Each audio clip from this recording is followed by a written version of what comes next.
Muy bien, queridos hermanos, hermanas, bienvenidos a nuestra clase de libros históricos. Seguimos navegando en este mar lleno de sorpresas, de bendiciones, de enseñanzas, que es el Antiguo Testamento. Y bueno, en nuestra cursada estamos analizando lo que son ahora los libros históricos. Así que bueno, vamos a iniciar nuestra clase y vamos a orar para poner la semana en las manos del Señor. Así que si alguien quiere orar, hermanos, le invito a que abra su micrófono y que nos lleve a Dios en oración. ¿Puede ser? Quien desee, el que siente en su corazón. ¿Quién? Hermana Dina. Sí, adelante, Dina, por favor. Bueno, oramos. Querido Señor, que moras en las alturas de los cielos, vengo ante tu santa presencia de este momento para darte gracias porque tenemos una nueva oportunidad de poder seguir aprendiendo de tu palabra. Te ruego que nos bendigas, tanto quienes están presentes en este momento en clase, como quienes lo verán luego. Bendícenos con sabiduría del alto, ilumina nuestras vidas. Te pido una bendición especial para nuestro profesor Abraham, que lo estés bendiciendo también con mucha sabiduría y supliendo todas sus necesidades. En el nombre de Jesús. Amén. Gracias, querida Dina. Gracias. Bueno, toca ahora, queridos hermanos, entrar a un libro sumamente fascinante, sumamente interesante y con muchas lecciones para la vida cristiana hoy, que es el libro de los Jueces. Quisiera preguntar a hermanos y hermanas, ¿quién de ustedes ha tenido la oportunidad de leer el libro de los Jueces? Yo lo leí. Muy bien, John ha leído el libro de los Jueces, mi hermana Dina, mi hermana Rosalba. Muy bien, me alegra un montón. Y los demás, quien no lo ha leído completo, yo le invito a que pueda hacerlo. Es cierto, hermanos, son algunos capítulos, pero la narrativa que usa el autor nos engancha en cada historia, ¿no es cierto?, que encontramos en el libro de los Jueces. Así que me parece que sería nada aburrido el poder leer el libro de los Jueces. La propuesta que tengo hoy en clase es poder rescatar el valor que tiene este libro, ¿no es cierto? Y cómo el libro de los Jueces sigue dándonos un mensaje muy pertinente hasta el día de hoy. Bueno, antes de entrar al análisis del libro de los Jueces, quiero que leamos una historia de un juez, ¿no es cierto? Porque a veces cuando escuchamos el libro de los Jueces, siempre Sansón queda en primer lugar. O sea, en el ranking de los jueces, Sansón parece ser que es el que más nos cautiva, porque sus rasgos de héroe, a todos quisiéramos ser como Sansón, ¿no? Con esa impronta del misterio de la cabellera larga, ¿no? Y que bueno, todos por lo regular conocemos a Sansón, no solo por su fuerza, sino también porque era medio picaflor, medio mujeriego, don Sansón, ¿no? Y tal vez por eso muchos les llama la atención este juez. Pero voy a compartir la historia de otro libertador que me parece que tal vez lo hemos leído y ojalá ustedes algún día hagan una prédica de este juez, ¿no? Tiene muchas enseñanzas muy interesantes y vamos a leer sobre Ahod, el gran juez de Israel, uno de los jueces importantes del libro Ahod, que se encuentra en el capítulo 3, versículos del 12 al 30. Jueces, capítulo 3, versículos del 12 al 30. Y voy a pedir que alguien en Reina Valera, en la versión Reina Valera, pueda leernos esta historia. Quien tenga oportunidad, por favor, de leernos y quiera ayudarme a leer esta historia de Ahod, capítulo 3, versículos del 12 al 30. Yo leo. ¿Puede ser? Sí, sí. Bien, dice así la palabra de Dios. Volvieron los hijos de Israel a hacer lo malo ante los ojos de Jehová. Y Jehová fortaleció a Eglón, rey de Moab, contra Israel, por cuanto habían hecho lo malo ante los ojos de Jehová. Este juntó consigo a los hijos de Amón y de Amalec, y vino e hirió a Israel y tomó la ciudad de las palmeras. Y sirvieron los hijos de Israel a Eglón, rey de los moabitas, 18 años, y clamaron los hijos de Israel a Jehová, y Jehová les levantó un libertador, a Ahod, hijo de Gera, benjaminita, el cual era zurdo. Y los hijos de Israel enviaron a él un presente a Eglón, rey de Moab. Y Ahod se había hecho de puñal de 2 filos, de un codo de largo, y se lo ciñó debajo de sus vestidos a su lado derecho. Y entregó el presente a Eglón, rey de Moab. Y era Eglón hombre muy grueso. Y luego que hubo entregado el presente, despidió a la gente que lo había traído. Mas él se volvió desde los ídolos que están en Gilgal y dijo: Rey, una palabra secreta tengo que decirte. Él entonces dijo: Calla. Y salieron de delante de él todos los que con él estaban. Y se le acercó a Ahod, estando él sentado solo en su sala de verano. Y Ahod dijo: Tengo palabra de Dios para ti. Él entonces se levantó de la silla.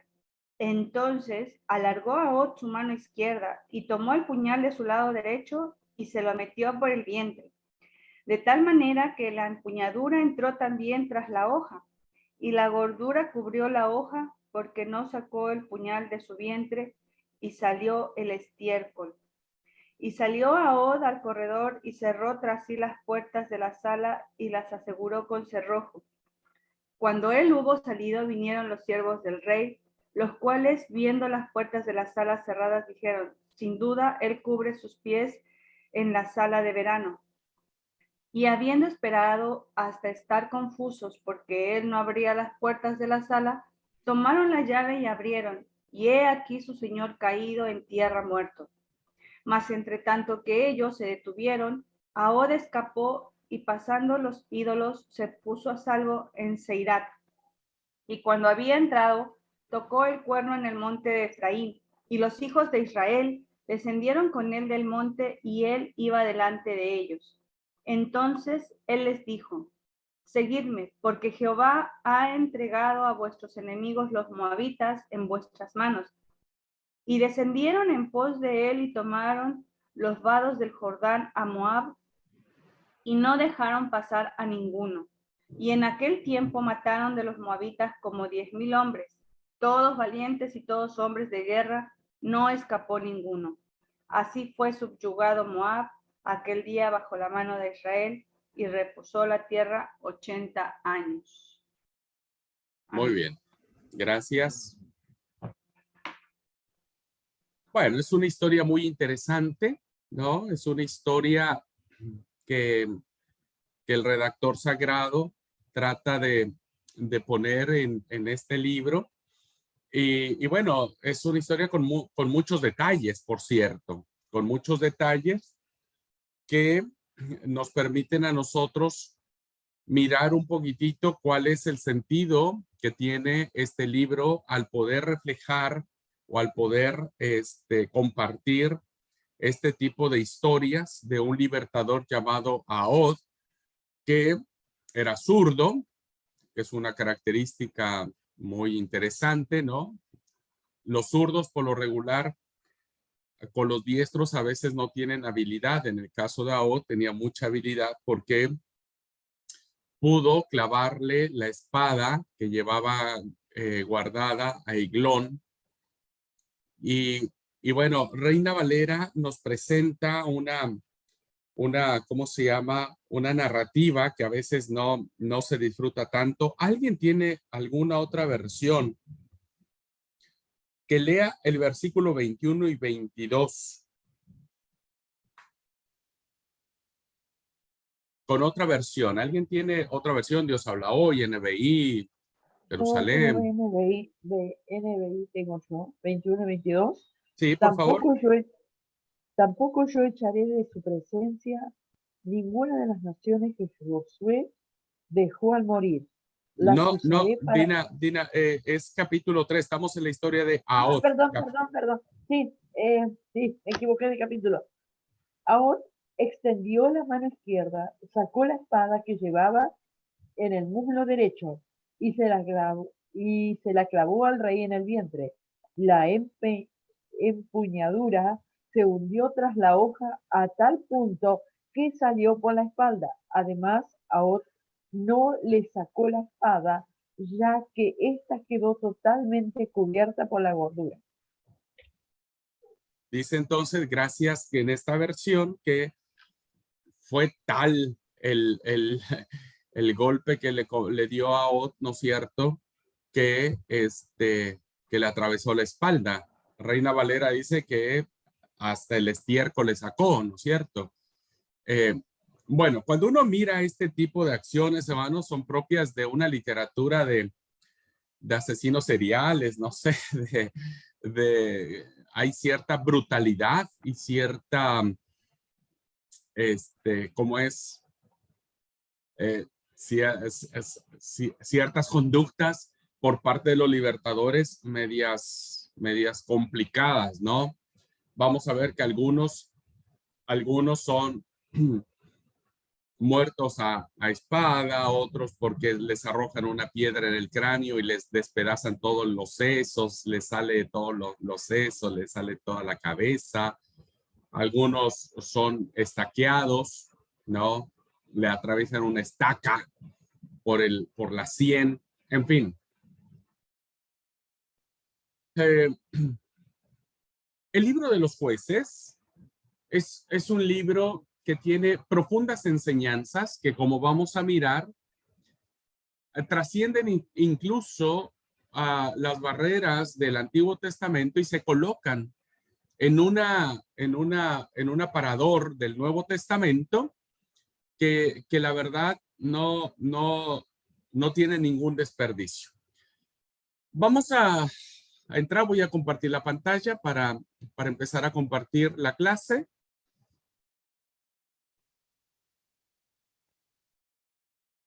Un momento. Ok. Bueno, entonces, vamos a entrar a esta parte de los libros históricos. Recuerden, hermanos, que esta denominación de libros históricos viene en función de la Septuaginta, ¿no? Porque no olviden que estamos ante la presencia de una historia, ¿no? Una historia que se empieza a narrar desde el libro de Josué, en la conquista, primero en el cruce del río Jordán y después en la conquista de Jericó. Se cuenta esa historia, la historia sagrada, ¿no? Que tiene que ver con el cumplimiento de las promesas del Señor y cómo en el devenir del tiempo, Israel va armando su propia historia. Va haciendo sus actos fundacionales como nación, ya una nación libre, una nación con territorio, como lo vimos en el libro de Josué, ¿no es cierto? Una nación donde las naciones las tribus o los patriarcas, ya sus descendencias están poseyendo la tierra prometida. Y a partir de ese establecimiento que nosotros encontramos en el libro de Josué, en la tierra, se empieza a crear su propia historia. Una historia, hermanos, que inicia con un capítulo oscuro, diríamos, un capítulo oscuro, un capítulo difícil, un capítulo que cualquier historiador moderno pensaría difícil de escribir e incluso estaría tentado de que este capítulo, diríamos, no se escribiera en la historia, porque es una historia, es un capítulo muy oscuro, ¿no es cierto? De una etapa muy difícil en la constitución y en la identidad del pueblo de Israel. Sin embargo, es un libro que por más difícil que sea de leerlo, trae profunda enseñanza porque sigue estableciendo la historia de Dios. ¿Mm? Sigue teniendo la historia de Dios. Así que no olvidemos que en la visión hebrea estamos ante profetismo, ¿no? Jueces entraría dentro de la sección de profetas anteriores, ¿ok? Porque se entiende que tiene un gran sentido profético. Y como vamos a ver, es probable que así sea. Muy bien, entonces el libro de los jueces, tenemos historias muy interesantes que vamos a analizar hoy, ¿no? Como Ahod, como Jefté, como Sansón, como Gedeón, ¿no? Como Ahod, como Débora. Débora, una figura muy importante en esta literatura. Bien, vamos entonces a empezar. Primero, Trabajo que tenemos que hacer en equipo, plan de acción. Sí, es complicado. Ahora,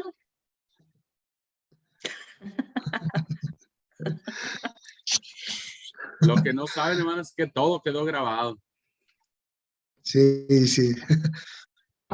Eso iba a decir ya, hermana. Está bueno que quedó grabado. sí, No muy dijimos bueno. nada que no Así es se van a dar verdad. cuenta que no soy solo la única que no estoy entendiendo. Se va a enterar, va a llegar a la...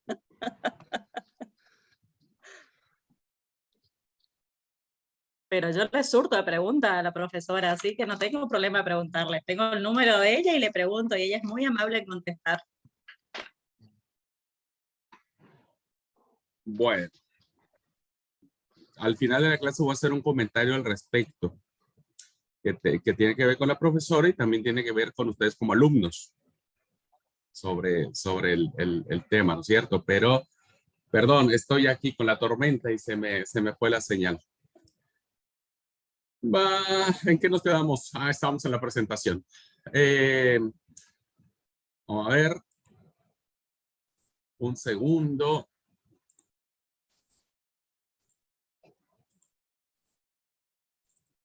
Ya está. Bueno, retomamos. Hablaba entonces, hermanos, que vamos a entrar ya al estudio del libro y tenemos que empezar por el tema del nombre de este libro, que es en plural, el libro de los jueces y sus protagonistas. Bien, entonces, estamos ante la presencia de este libro cuyo título se le da en función de los personajes sobresalientes llamado jueces del hebreo Safetim, que básicamente, hermanos, tenían una función más que de juzgar, como lo vamos a ver en cuestiones o civiles, penales. O sea, a veces uno pensaría que la denominación de jueces viene en función de un juez que hoy nosotros tenemos, ¿no? Que aunque si bien es cierto, como es la figura de los jueces es muy importante para el pueblo, tienen más la figura de libertadores, ¿no? Tienen más esa figura de gente que libera al pueblo de las circunstancias que tiene. Entonces, este libro es llamado de esa forma como el libro de los jueces, porque fueron levantados por Dios en momentos difíciles para librar a su pueblo de las distintas naciones que los oprimían. Entonces, vamos a ver varios jueces que tienen esta función, que tienen esta característica y sobre todo que tienen ¿cómo es? Esta virtud, ¿no? De liberar al pueblo de la opresión que están teniendo, sobre todo de las naciones que quedaron en Canaán, porque no todas las naciones fueron destruidas. Obtenida la victoria, cuando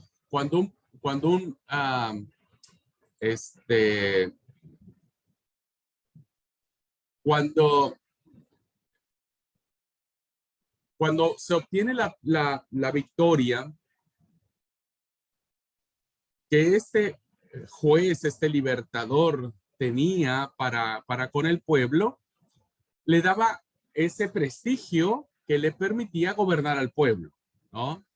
Evidentemente en una condición que era más en función de lo que ellos creían, cómo lo creían, y administraban, diríamos, justicia, si se puede llamar de esa manera, de acuerdo a sus propias capacidades y a sus propias limitaciones. Entonces, gobernaban al pueblo, estos protagonistas.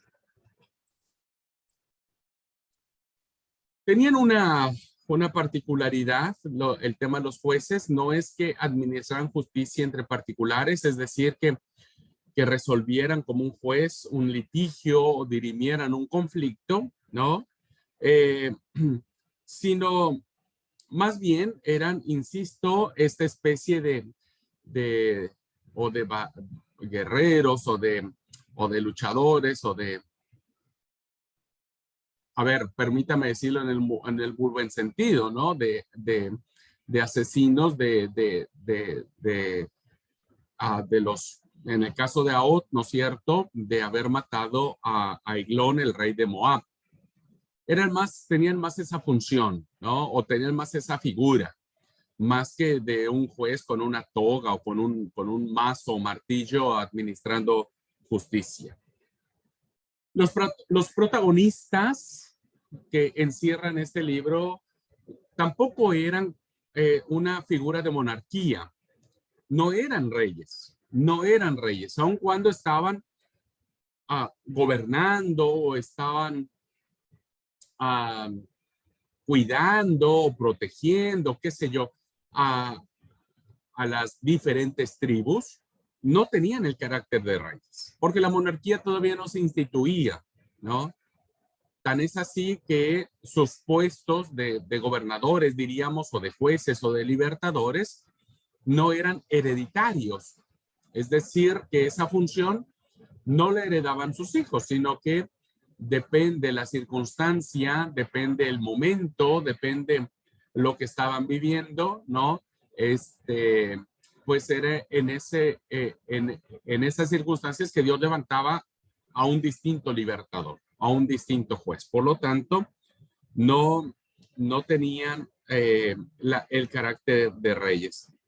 Tampoco, hermanos, actuaban de forma general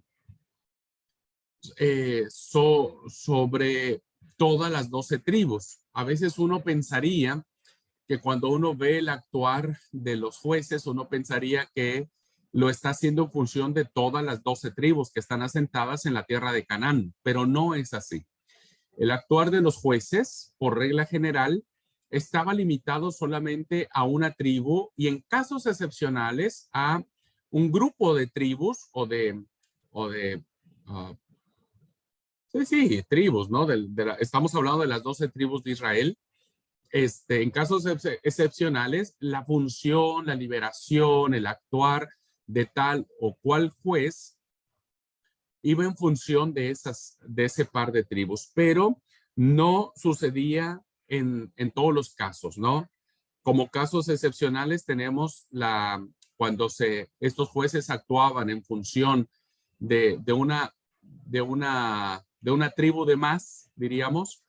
Tenemos el caso de Débora y el general Barak, y también tenemos el caso de Gedeón, ¿no es cierto?, que evidentemente abarcaba a más de su propia tribu.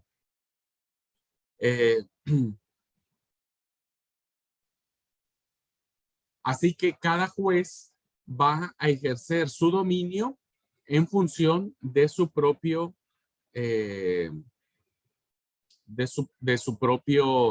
territorio. ¿Okay?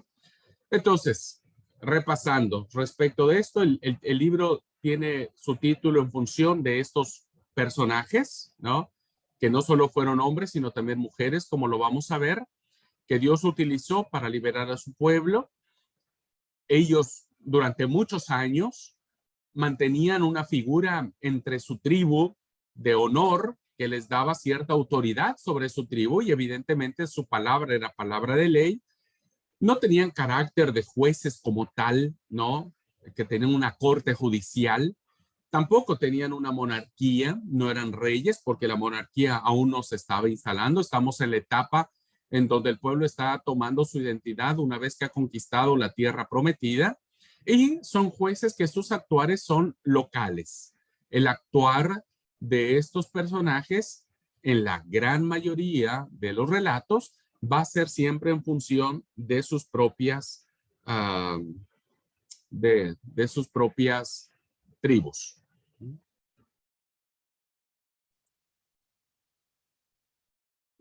Los jueces, hermanos, procedían de distintos estratos de la sociedad, venían de distintas formaciones, venían de distintos trasfondos de sus formaciones. No todos los jueces tenemos información detallada de cómo fue.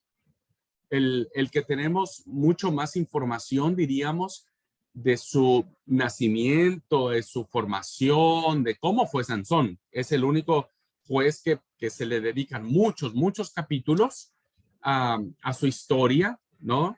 Pero la gran mayoría no conocemos sus orígenes. Sin embargo, por sus actuares, sus características, sabemos que venían de distintos estratos sociales e incluso de género, porque encontramos a una mujer entre estos personajes. Dedicaré un tiempito para hablar acerca de esto, del papel de la mujer en el libro de los jueces, que me parece importante resaltar y sobre todo en este momento en que el pueblo está tomando el inicio de su historia. Sin embargo, hermanos, más allá de que ellos viniesen de distintos trasfondos, tenían dos características en común, diríamos, ¿no? Dos características que los hacían tener esta unidad entre sus personajes o entre su actuar. Primero, ¿qué miramos en estos protagonistas? Que fueron elegidos especialmente por Dios para liberar a su pueblo. Vamos a mirar, hermanos, en los jueces, donde se van a explicar sus hazañas, donde se van a explicar sus historias, donde se van a explicar sus estrategias para destruir y matar a los distintos pueblos que los oprimían. Vamos a encontrar, hermanos, que Dios fue quien levanta, Dios es quien se fija en estos jueces, ¿no? Y por lo tanto, seguimos estando ante la presencia de algo importante. No olviden esto. Estamos ante la presencia de lo que es la teocracia. Teocracia. Tanto en el libro de Josué como en el libro de Jueces, miramos, hermanos, que más allá de que como vamos a ver más adelante, el libro de los jueces prepara el terreno para que entre la monarquía, en esencia, hermanos, es un libro donde nos sigue diciendo que Dios es soberano y Dios sigue actuando en el pueblo. Por eso es teocracia. Teos, Dios, kratos, gobierno, el gobierno de Dios. ¿Y cómo miramos este gobierno? ¿Cómo miramos este actuar? Viendo que es Dios quien elige a estos personajes. ¿Ok? No son personajes, no son libertadores que de suyo propio van a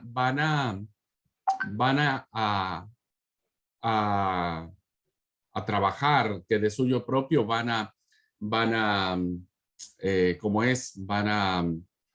actuar por sus propias fuerzas. Lo vamos a ver en el caso de Gedeón. Gedeón no tenía la más mínima intención de poder destruir a los moabitas y a los amonitas y a los amorreos, ¿no es cierto? No tenía la más mínima intención. Vemos al libertador escondiendo el trigo en el lagar y vemos que es Dios quien lo elige. Cuando le dice el ángel de Jehová, varón esforzado y valiente, Jehová es contigo. Entonces vemos claramente, hermanos, que estos personajes son elegidos por Dios porque estamos ante la presencia de la teocracia. Dios sigue gobernando, ¿ok?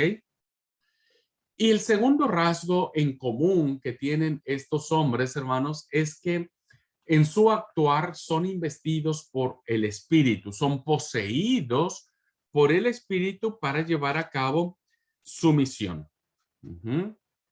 Entonces vemos que en el caso de Sansón, cuando está allí, que primero antes, cuando hace su actuar, matando a los filisteos y demás, dice que el Espíritu se apodera sobre él, ¿no es cierto? Y entonces es capaz de matar a cientos, a miles de personas, ¿no? Al final, cuando se encuentra en el templo de Dagón, el Espíritu vuelve a él, ¿no? Y entonces es capaz de destruir el templo de Dagón, muriendo él consigo.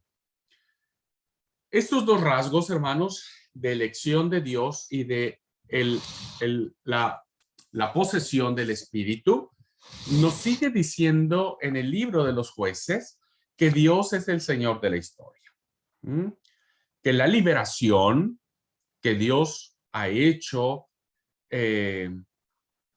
del pueblo por esta opresión que tenía de los distintos pueblos, llámense los amonitas, los moabitas, los filisteos principalmente, Dios los ha liberado a través de estos personajes, pero no han sido ellos, sino ha sido el Espíritu que se ha posesionado en la vida de ellos. Por regla general, hermanos, no eran, ¿cómo se llama? No eran conocidos por milagros. Realmente el hecho de que ellos hayan hecho milagros no está dentro de las credenciales de los jueces. O sea, los jueces no son importantes como, por ejemplo, los profetas, llámese Elías, Eliseo, que hacen milagros, de que el hacha flota, de que resucitan muertos, etcétera. En el caso de los jueces no hay este actuar de que hayan hecho milagros y por lo tanto se les recuerde por ese actuar. No, más bien era en un sentido de liberación, perdón, de ser guerreros en este caso y de poder liberar al pueblo de la esclavitud. Tenían, hermanos, los protagonistas muchos defectos morales. Bueno, tenemos el caso típico de Sansón, ¿no es cierto? Que tenía este defecto. En el caso de Gedeón, su miedo, su temor, su cobardía, ¿no es cierto? Que era muy importante, pero también eran personas que una vez que tenían el espíritu se transformaban, diríamos, y se convertían en personas con mucho valor. En el caso de Jefté, ¿no? Cuando sale a la pelea, él va con valor, ¿no? Va con esfuerzo. En el caso de Sansón también. Y tan es así que estos dos hombres, Jefté y Sansón, Jefté lo recordamos, hermanos, por el desafortunado comentario, ¿viste? Cuando uno no tiene que hablar, cuando uno tiene que cerrar la boca, el desafortunado comentario de lo que él promete si gana la guerra. Bueno, al igual que Sansón, que lo vemos como un juez muy desobediente, muy inmoral, no tenía que casarse con mujeres extranjeras y todos sus amoríos fueron con ellas, ¿no? una desobediencia total, cómo estos hombres, hermanos, con todos sus defectos morales, entran dentro de la galería de los héroes de la fe de el capítulo 11 del libro de los Hebreos, que es mencionado Sansón y Jefté, ¿no? Gedeón, incluso, como personas que tienen este simbolismo, que tienen esta referencia de ser hombres y mujeres de fe. Bueno, eso nos dice muchísimo acerca de la vida nuestra, ¿no? Porque aunque su obra fue brutal y despiadada, era una lucha que ellos mantuvieron para salvar su propia vida y también para defender la vida de su pueblo. O sea, el actuar de estos hombres, hermanos, las historias que nosotros vemos, que insisto, son típicas de una literatura policíaca, una literatura de crímenes, ¿no es cierto? Tienen básicamente la función de relatar este actuar de mucha sangre, mucha violencia, de muy, a veces, despiadado, ¿no? Y algo muy interesante, como una nota a rescatar cuando uno mira este tipo de historias del actuar de los jueces, es que no debemos juzgarlos o no deberíamos juzgarlos a la luz de la revelación más avanzada del Nuevo Testamento. Evidentemente, a la luz del Nuevo Testamento, las acciones de estos libertadores serían más que condenables, ¿no?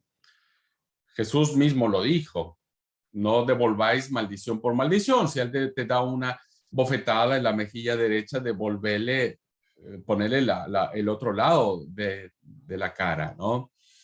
Evidentemente, la teología del Nuevo Testamento es una teología de la no violencia, es una teología en donde se prohíbe básicamente este tipo de acciones de guerra santa, diríamos, de asesinatos y como lo dije en alguna clase, ¿no? El Evangelio, la carta de Juan, la primera carta de Juan, dice que ahora lo que vence al mundo es nuestra fe. Bueno, a la luz de esa teología, evidentemente esta acción de Ahod, por ejemplo, ¿no? De atravesar la espada hasta la espalda, le atravesó todo el cuerpo con la espada, ¿no?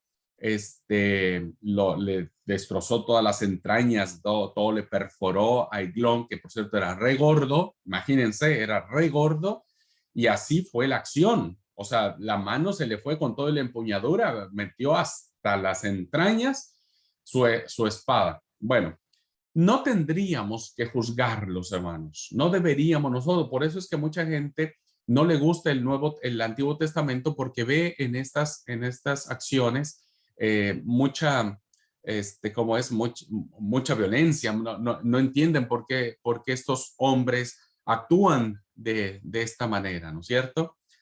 Debemos entender que los libertadores vivían en una época oscura, hermanos, una época oscura, una época de confusión, una época violenta, ya que ellos están poseyendo una tierra que no es de ellos, están tratando de descifrar la voluntad del Señor, están tratando de entender, y Dios está trabajando en ellos de manera que pueda llevarlos al pueblo, ¿no?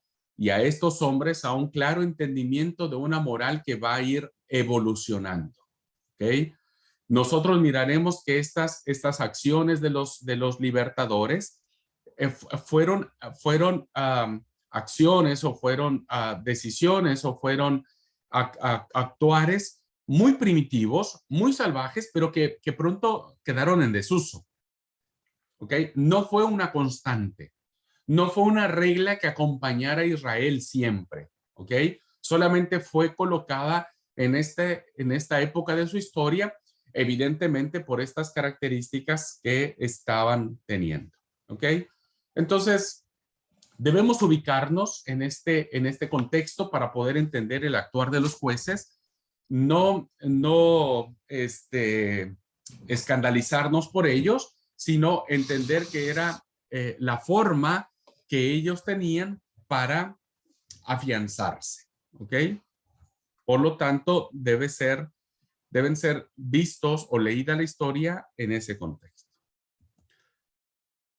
Bien, siguiendo un poco acerca de los nombres y protagonistas, quiero decirles a ustedes, hermanos, que de estos jueces, 6 se consideran más importantes, pero me parece que tendríamos que considerar a alguien más. Bueno, tenemos la historia de Otoniel, ¿no? De Otoniel, de Ahod, Barak. Barak está muy unido con Débora, ¿ok? Que Débora también fue una jueza y una profetisa. Voy a tomar un tiempito para hablar de ella. Gedeón, ¿no? Que también vamos a ver su historia junto con Abimelech, su hijo. Jefté y Sansón. Estos jueces, hermanos, son jueces que son mencionados en la Biblia, en el libro, y que en mayor o en menor extensión cuentan su historia.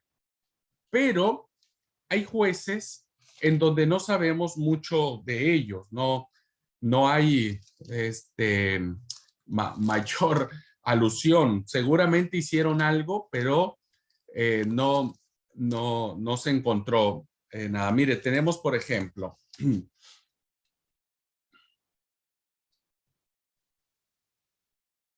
Sanglar o Sangar, que aparece en el capítulo 3.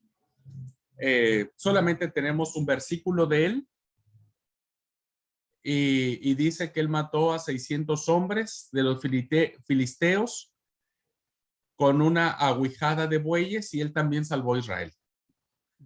No tenemos más datos de Sanglar, pero fue un juez también, un libertador.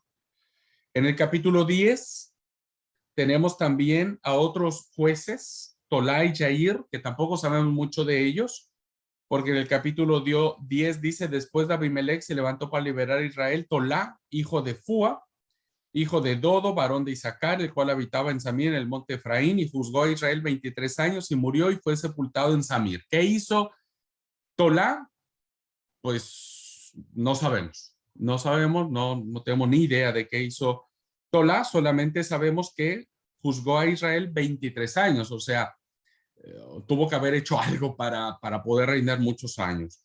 Y luego tenemos a Jair Galadita, en el versículo 3 dice, tras él se levantó Jair Galadita, el cual juzgó a Israel 22 años, y lo único que sabemos de él es que era muy prolífico.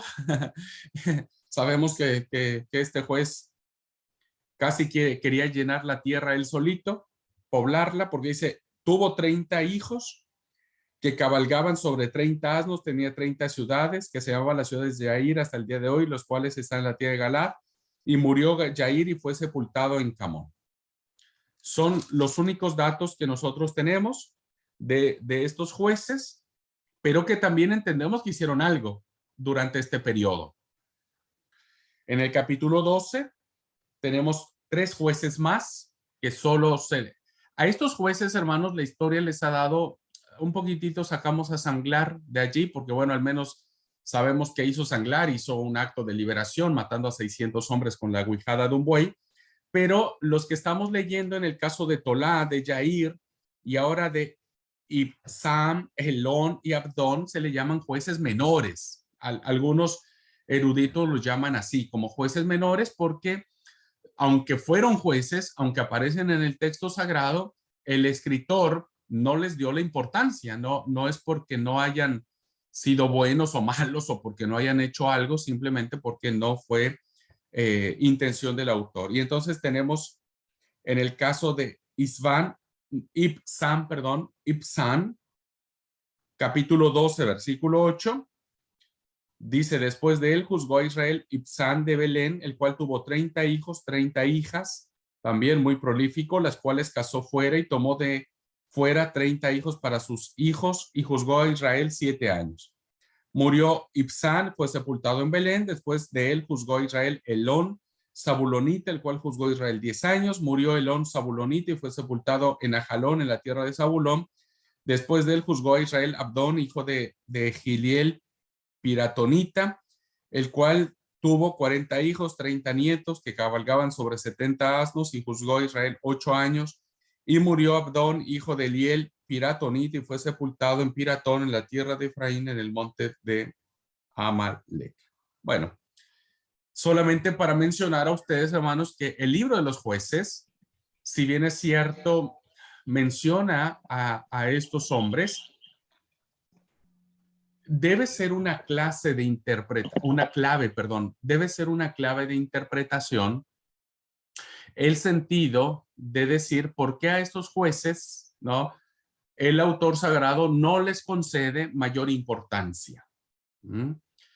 ¿Y por qué sí a Otoniel, a Od, a Débora Barak, a Gedeón, a Jefté y a Sansón sí les concede importancia? A ver, algunos más, algunos menos. Otoniel, no tenemos mucha historia de Otoniel, tenemos más historia de Od, una gran historia de Barak y de Débora, una gran historia de Gedeón junto con su hijo Abimelech, tenemos una gran historia de Jefté y una super historia en el caso de Sansón. ¿Ok?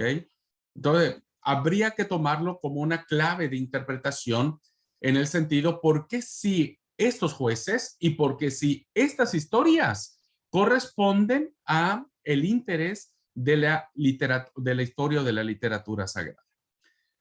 Bere, ¿levantaste la mano? Sí, déjame respirar un segundito porque ya me cansé de escucharte. Oh, perdón.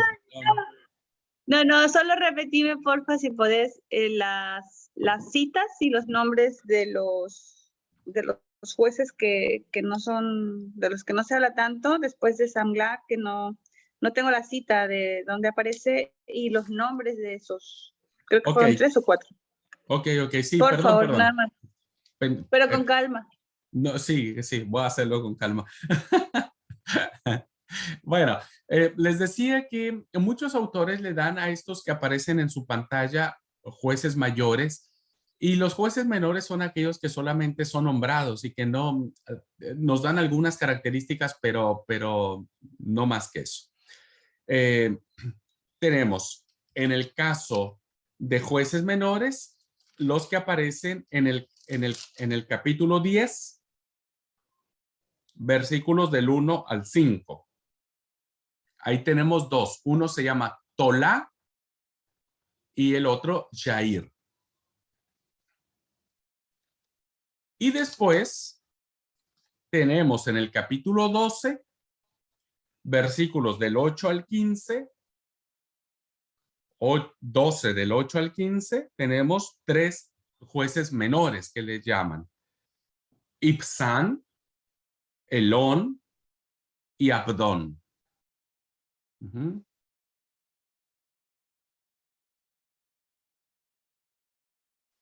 Listo, gracias. Sí, de nada. Bueno, seguimos. El autor y la fecha en que fue escrito. Bueno, la tradición judía, hermanos, ha atribuido la autoría del libro de los jueces al profeta Samuel. Por lo tanto, es otra de las características que hace que este libro se le considere dentro de la Tanaj como profetas anteriores, ¿no? Ya que se considera que fue el profeta Samuel, y más o menos les he explicado, ya iremos a su libro para ver con mayor amplitud la gran figura que tiene Samuel como juez, como sacerdote y como profeta, y por lo tanto este peso que le da la tradición judía a Samuel hace que se considere que sea él quien lo haya escrito. La verdad, hermanos, la mayoría de los eruditos concuerdan que no se sabe a ciencia cierta quién fue el autor, quién escribió el libro de jueces, el autor o los autores, ¿no?, del libro de los jueces. La tradición judía le atribuye a Samuel, por eso le da el carácter de profeta anterior, pero las ciencias bíblicas, la crítica textual, ha concluido que no es posible atribuirle la autoría de este libro a Samuel.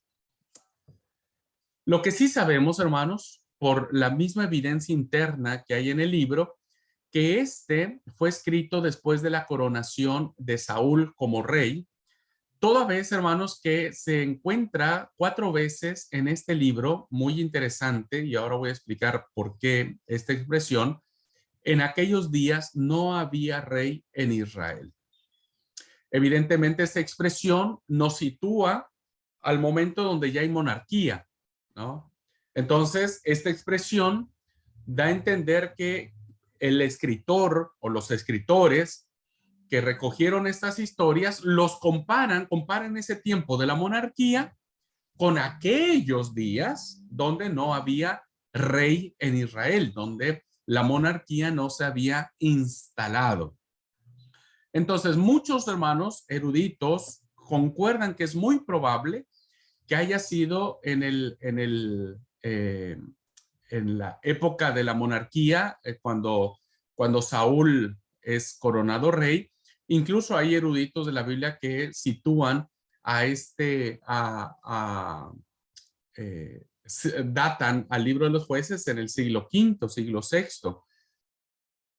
Cualquiera que sea el caso, es un escrito que no se escribe contemporáneamente. No es un libro que mientras se van suscitando los hechos, mientras se van gestando esas historias que se convierten en historias muy legendarias, a veces míticas por todas estas acciones de liberación que tenía el pueblo, ¿no es cierto? Evidentemente no fue en el momento en que se llevaron a cabo los hechos, o fue en la época de la monarquía ya instalada en la persona de Saúl, o fue ya en el tema del exilio, o fue ya mucho tiempo después cuando se redacta el libro de los jueces. Parece los eruditos más conservadores, parece ser que el escrito fue confeccionado en el reinado de Saúl o en los primeros años de la monarquía davídica. Eso lo concuerdan muchos eruditos conservadores. Los más liberales lo sitúan hasta el tema del exilio como un aspecto de identidad que el pueblo necesitaba tener ante la influencia que podrían haber tenido ellos en Babilonia cuando fueron llevados cautivos en el exilio.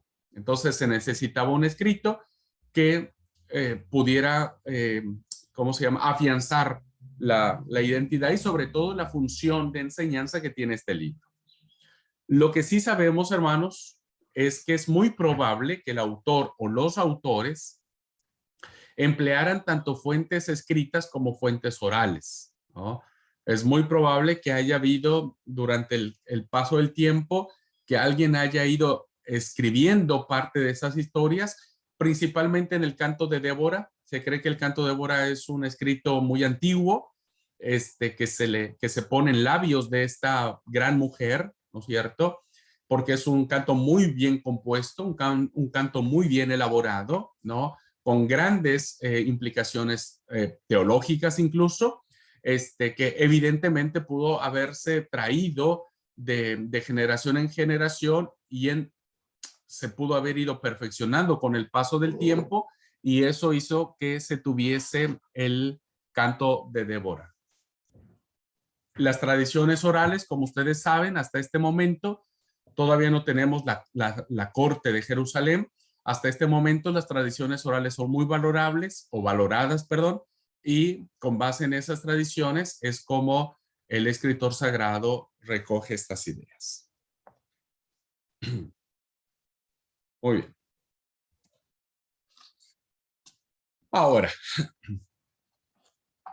¿qué pasó en este periodo, hermanos? Para poder entender este libro, es muy importante esto. ¿Qué pasó en este periodo? O sea, ¿por qué este periodo es importante en la historia sagrada? Insisto, es una etapa muy oscura, muy confusa, muy violenta. Es una etapa de acomodo en muchas de las condiciones, principalmente morales y éticas, ¿no es cierto? Pero que ver qué es lo que pasa en este periodo nos va a hacer entender mucho mejor este libro. Primero, hermanos, hay un contraste entre el libro de Josué y el libro de Jueces. Por un lado, Josué es un libro de profundas victorias, Y por el otro lado, Josué es la antítesis de esas victorias y es un libro de profundas derrotas. De profundas derrotas. Mientras Josué, en el libro de Josué, se habla de la conquista de 7 naciones en 7 años. Vean el número, es un número no al azar, es un número muy interesante. Seguramente en alguna clase de teología o cuando veamos alguna clase de numerología podremos abordar lo que significan los números. El 7 es un símbolo siempre importante, ¿no? Y vean cómo el contraste entre los dos libros. En el libro de Josué se habla de 7 conquistas de 7 naciones. Se habla de 7 naciones conquistadas en 7 años, mientras que el libro de los jueces describe 7 apostasías, 7 opresiones y 7 liberaciones. ¿Qué es lo que sucedía, hermanos? Sucedía que después de que murió Josué, ¿no? Después de que murió Josué, hubo gran decadencia en el pueblo de Israel. Hubo una gran decadencia, mayormente en sus aspectos espirituales. Ya al no tener a un líder que gobernara de manera central, ¿no? Entonces eso hizo que las tribus empezaran a mandarse cada una de ellas por sí solas, ¿no? Entonces, en este periodo, lo que había sido la lealtad hacia Jehová, esa lealtad que habían hecho sus padres en el pacto de la alianza en el Sinaí, esa alianza que fue confirmada al paso del Jordán en la celebración de la Pascua, ese volver a la alianza en Siquem con que termina el libro de Josué, y que los había tenido en unidad, juntos y en victoria. Ahora, hermanos, el haber ido tras ídolos falsos, tras dioses falsos, la apostasía, los llevó a un debilitamiento espiritual tan profundo, hermanos, tan a veces incomprensible, ¿no? Que evidentemente esta falta de unidad que tenían en la figura de Moisés y luego en la figura de Josué, los llevó a que sus adversarios los pudieran someter, los pudieran oprimir, que esa era la palabra más que me gusta más que utiliza Reina Valera, que los oprimieran, porque es la palabra que expresa con mucho mayor realidad la crueldad que tenían las naciones paganas contra el pueblo de Israel. Sin autoridad central, hermanos, entonces cada uno hacía lo que bien le parecía. Eso, en términos modernos, se le llama anarquía. La anarquía, hermanos, los gobiernos anárquicos son gobiernos donde no hay ley. Y como no hay ley, cualquiera puede hacer lo que se le antoja, ¿no? Y entonces, eso sucedió en Israel. Hubo una anarquía total, ¿viste? Las tribus hacían la guerra aisladamente y empezaron a debilitarse con sus enemigos. No tener unidad central, alguien que los uniera, entonces empezaron a pelear cada uno con sus fuerzas, con sus maneras, ¿no? Y evidentemente no pudieron resistir el embate de las culturas o de los pueblos que estaban más organizados, de pueblos que estaban más unidos en torno principalmente a su fe y evidentemente a sus tácticas militares, que terminaron oprimiendo, sojuzgando, sometiendo al pueblo de Israel. Cometió un error Israel al no destruir todas las naciones que estaban del otro lado del Jordán. No destruyó a todas. Dejó algunas. Y ese fue su gran error. Porque al no desalojar a los antiguos habitantes de Canaán, no pudieron resistir a la tentación de ser influenciados por su idolatría. Entonces, eso hizo que el actuar de las distintas tribus pudiesen caer en acciones anárquicas. Lo vamos a ver, hermanos, en el segundo apéndice, en el primero y segundo apéndice del libro de los jueces, que tiene que ver con la historia de los danitas y la historia del levita y de la concubina. Pastor, ¿anarquía es con H? No, anarquía es sin H. Sin H. Así se escribe anarquía, con A, sin H. Entonces, vamos a ver, hermanos, cómo el tema de los apéndices nos van a dar cuenta todo esto que sucedían. O sea, Jueces va a terminar con una historia terrible, ¿no? De levita que termina descuartizando a su concubina. Y cómo las tribus, las 11 tribus se enfurecen y pelean contra una que es la tribu de Benjamín. Realmente, hermanos, fue una época muy convulsionada, muy convulsionada.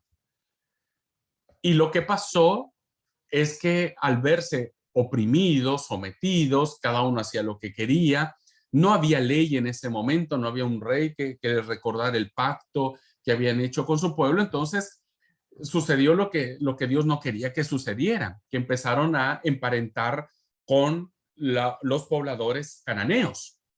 Y entonces empezaron a casar con mujeres cananitas, y lo que sucedía es que de manera natural empezaron a adoptar muchas de sus costumbres. ¿Recuerdan la clase pasada cuando les hablé qué es lo que había del otro lado del Jordán en cuanto a las condiciones religiosas de estos pueblos? Les expliqué las condiciones depravadas, las condiciones deplorables, los aspectos sexuales y obscenos que tenían los cultos paganos que se le rendían a él, a Será y principalmente a Baal. Bueno, Israel terminó haciendo lo mismo. Desafortunadamente, Israel. Es difícil mirar eso, ¿viste? Es como, fíjense que a veces es tan desconcertante como si nosotros a un hermano que conocemos de la iglesia, ¿viste? De donde nos congregamos, que fue un hombre piadoso, fiel, cristiano, espiritual, de la noche a la mañana se convirtió en una persona inmoral, drogadicta, homicida. Uno no entiende, ¿no? ¿Qué pasó? Bueno, eso fue lo que pasó en esta época. Desgraciadamente, Israel no hizo caso al Señor, desobedeció. Y cuánto mal nos hace hoy, ahora nosotros, hermanos, decir a lo malo bueno y a lo bueno decir malo. Cuán fácil para nosotros es hoy volvernos a darle la espalda a Dios, seguir haciendo nuestra santa voluntad, ¿no? Haciendo lo que nosotros bien nos parece, como nosotros bien se nos antoja, diríamos, ¿no? Y no nos damos cuenta que tenemos un pacto con el Señor. La situación, hermanos, entonces, social era igualmente pésima. O sea, las condiciones sociales que tenía el pueblo de Israel eran muy difíciles en muchas de los territorios que ellos habían elegido para asentarse. No disfrutaban de una vida de paz y seguridad porque pues a menudo se veían obligados a compartir la tierra con los antiguos habitantes de Canaán, y eso generaba tensiones, guerras. Había guerras, fíjense, hermanos, había guerras entre las diferentes tribus con los pueblos de Canaán, pero también había guerras entre ellos, fíjense. Había guerra entre estas tribus que antes eran hermanos, ahora se veían como enemigos. Y eran tiempos críticos en la historia del pueblo hebreo, y más de una vez de haberles parecido que les pudo haber parecido que de ninguna manera podrían escaparse de ser totalmente aniquilados. Esta es la forma más precisa de relatar la condición que tenían los israelitas en este tiempo. ¿Okay? Bien, este era el entorno, en esto se movían. Desgraciadamente Israel no resistió la tentación. Y me parece que eso pasa mucho con nosotros hoy. Hoy la iglesia a veces no resiste, el mundo evangélico a veces sucumbe ante las tentaciones del poder, ante las tentaciones de las mayorías. Y muchos de nosotros no dejamos a Dios, nos olvidamos de Él y nos convertimos en personas que terminan haciendo de su vida lo que quieren hacer. No estamos muy lejos de la época de los jueces. No estamos muy lejos. Ahora, déjenme compartir, hermanos, el propósito que tiene entonces el libro. O sea, por un lado tenemos el tema de decir, bueno, así era la realidad que vivía el pueblo de Israel y por lo tanto el escritor sagrado tiene un propósito. Bueno, hay 3 propósitos que quiero compartir con ustedes. 3 propósitos. Primero, el primer propósito que tiene el escritor sagrado de plantear esas historias, de no ocultar nada, de manifestar la forma cruel y cruda, diría yo, cruda de las cosas que estaban sucediendo en esta época. Lo primero que el escritor quiere hacer es una conexión y poder hacer una conexión muy interesante entre la historia del pueblo escogido que es precedida por el paso del Jordán en el libro de Josué, y que el libro de Josué termina con la muerte de Josué, y que incluso el libro de los jueces también va a narrar, va a tener un espacio para decirnos la muerte de Josué, porque quiere hacer esa conexión. El escritor sagrado evidentemente tal vez conozca la tradición del libro de Josué, tal vez no la conoce. Y tan no la conoce que le es necesario al autor del libro de los jueces volver a narrar la muerte de Josué. Le es necesario, por eso aparece nuevamente en el libro de los jueces la muerte de Josué. ¿Por qué? Porque es un libro que tiende a establecer el vínculo entre la muerte de Josué, que representa esa promesa de Dios al darles al pueblo la tierra prometida de Canaán, y va a establecer una historia que lo va a conectar con la monarquía. Con la monarquía. Por eso las formas reiteradas que tiene el escritor de decir en aquellos tiempos no había rey en Israel. ¿Okay? Porque va a ser muy importante para el escritor sagrado explicar por qué la monarquía nace. ¿Por qué se deja de un lado la teocracia, el gobierno de Dios? Y ahora se le da paso a la monarquía. Entonces, uno de los propósitos que tiene el libro es poder explicar por qué pasamos de la teocracia a la monarquía. Un segundo propósito, hermanos,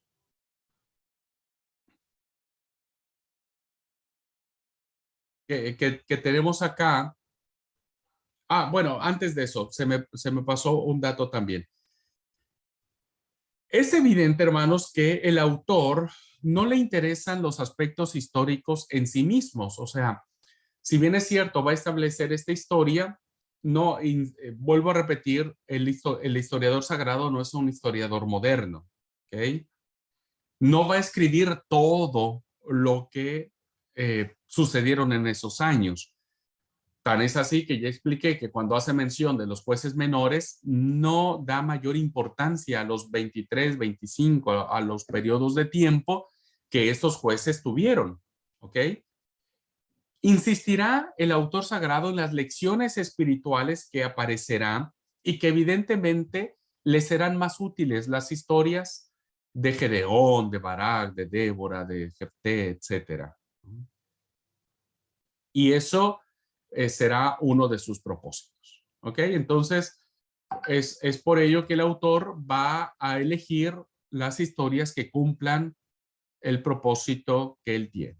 Ahora, un segundo propósito del libro, que me parece importante y que de eso vamos a hablar después del receso. Demostrar la personalidad. ¿Quién es Yahvé? ¿Quién es Jehová? Esto es un tema central del libro, ¿eh? Ya expliqué un poquitito y voy a ir profundizando más porque al igual que el libro de Josué, el libro de los jueces, el principal protagonista de todo esto es Dios, es Yahvé, es Jehová, ¿no? Es el principal protagonista de la historia. Entonces, nosotros vamos a mirar que el actuar de Dios es un actuar que va de su santidad a el castigo que él da al pueblo por sus pecados, principalmente por idolatría.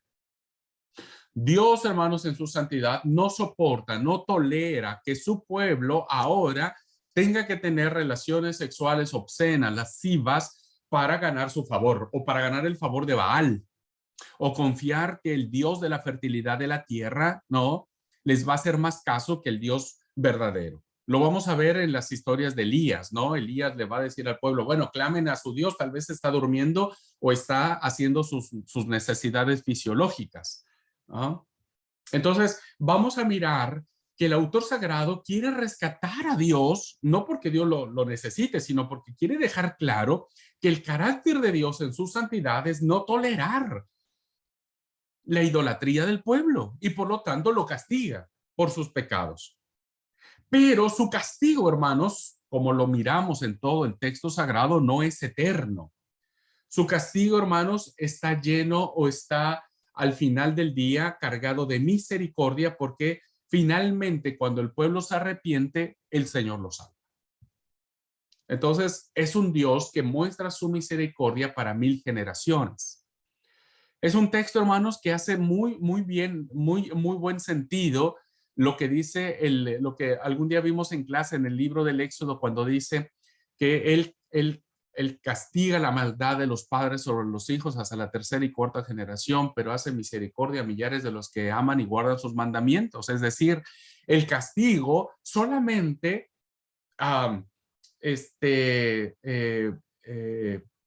funciona, el castigo solamente está vigente hasta la cuarta generación, pero su misericordia no tiene fin.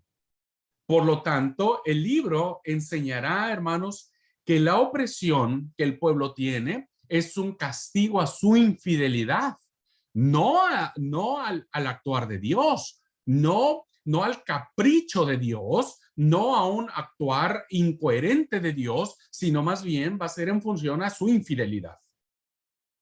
Y por lo tanto, hermanos, su liberación, la liberación de ese pueblo que es oprimido por las distintas naciones cananeas, ¿no es cierto? Su liberación va a ser el resultado de que ellos vuelvan a buscar el rostro de Yahvé, que vuelvan a buscar el rostro de Dios. Si no vuelven a buscar el rostro de Dios, ¿no? Entonces no tiene caso su arrepentimiento. El pueblo se vuelve, el pueblo busca a Dios y Dios le perdona. Entonces, en el centro de esta historia está demostrar quién es Dios, quién es Jehová. Y eso es algo muy importante que nosotros tenemos que considerar al momento de abordar. Y ahora lo vamos a ver más en el ciclo del tema, el ciclo del tema que abarca el libro de los jueces. Ahí vamos a ver mucho más quién es Dios en esta historia. Más allá de que las acciones de los libertadores pueden ser violentas, confusas, oscuras y demás, Dios sigue siendo Dios. Y lo que no es oscuro, y lo que no es confuso, y lo que no es violento es su actuar. Y la forma en que Él mostrará su misericordia. El tercer propósito que encontramos en el libro de los jueces es señalar, como planteé en el primer número, señalar la gran necesidad de establecer la monarquía, es decir, un gobierno central, pero también un gobierno fuerte. Sin la autoridad de un rey, entonces cada uno hace lo que quiere. que esa es la expresión repetida que aparece en el libro de los jueces. Cada uno, como no había rey en Israel, cada uno hacía lo que bien se le parecía, ¿no?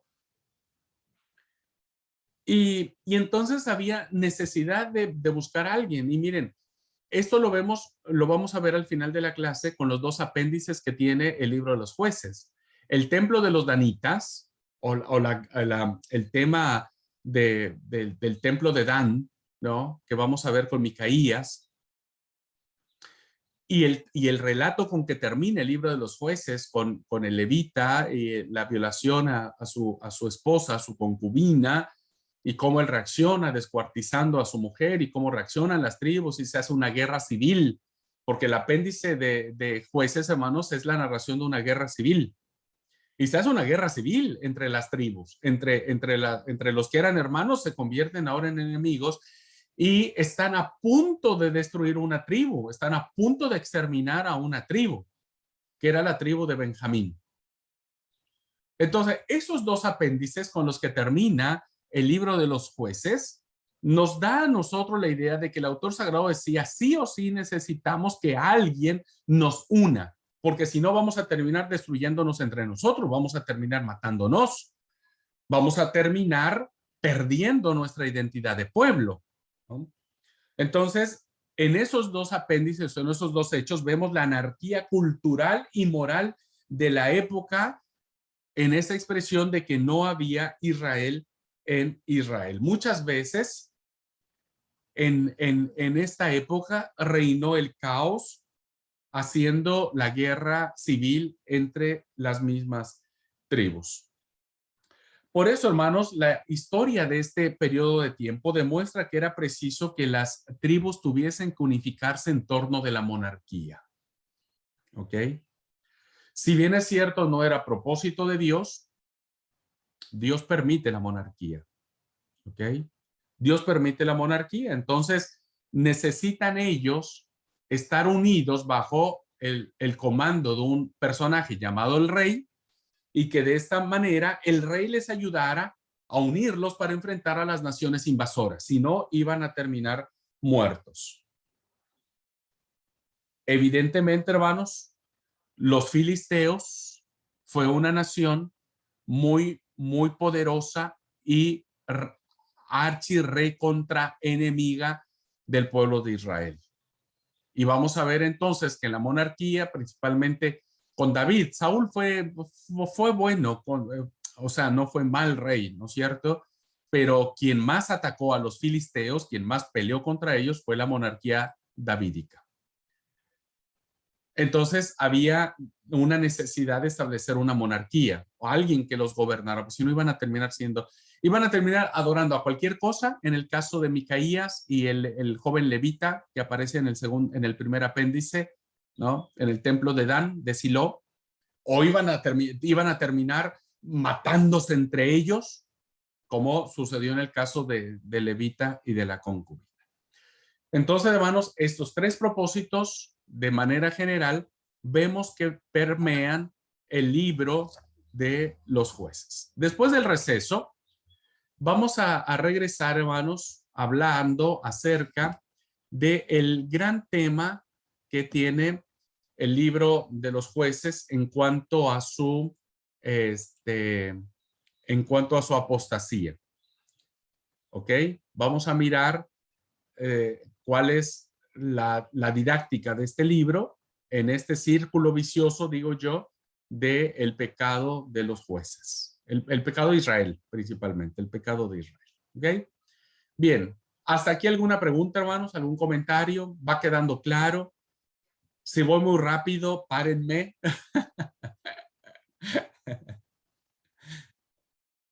A veces los profesores, hermanos, no todos los profesores somos iguales, ¿no? A veces unos tenemos mucha dificultad para explicar, nos cuesta mucho trabajo, porque pasa algo. Ustedes algún día van a ser profesores, algún día van a dar alguna clase, y algún día sus alumnos le van a decir, no le entiendo, ¿no? ¿Saben por qué pasa eso, hermanos? Porque a veces uno ya tiene en la mente la información, ¿viste? Uno uno ya lo entendió y uno piensa que a veces nuestros alumnos también ya lo entendieron. y, Permiso. sí, Dina. Sí, me pareció súper interesante porque la verdad que es un libro que me resultó muy pesado para leerlo, por las historias, por todo.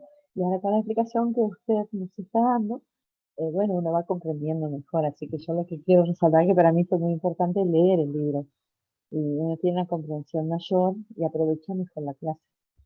Muy bien, gracias, Dina. Sí, sí, porque insisto, o sea, es un libro que cuando uno lo mira ya detenidamente, ya, a ver, nosotros el libro de los jueces lo vimos muy idealizado porque usábamos a Sansón para dibujar. ¿Quién no dibujó muchas veces a Sansón? O coloreó a Sansón, ¿no? Pero ahora nos damos cuenta que el tipo no de balde quedó ciego, no de balde le sacaron los ojos. Nunca dibujamos a un Sansón sin ojos. Entonces, es un libro, pero que es muy lindo. La verdad que me encanta el libro de los jueces, viéndolo desde esta perspectiva. ¿Ok? Bien, ¿alguna pregunta, algún comentario, alguien más antes de irnos al receso? ¿Vamos bien hasta acá? ¿Sí? Bueno, vamos al receso. 10 minutitos, volvemos, hermanos.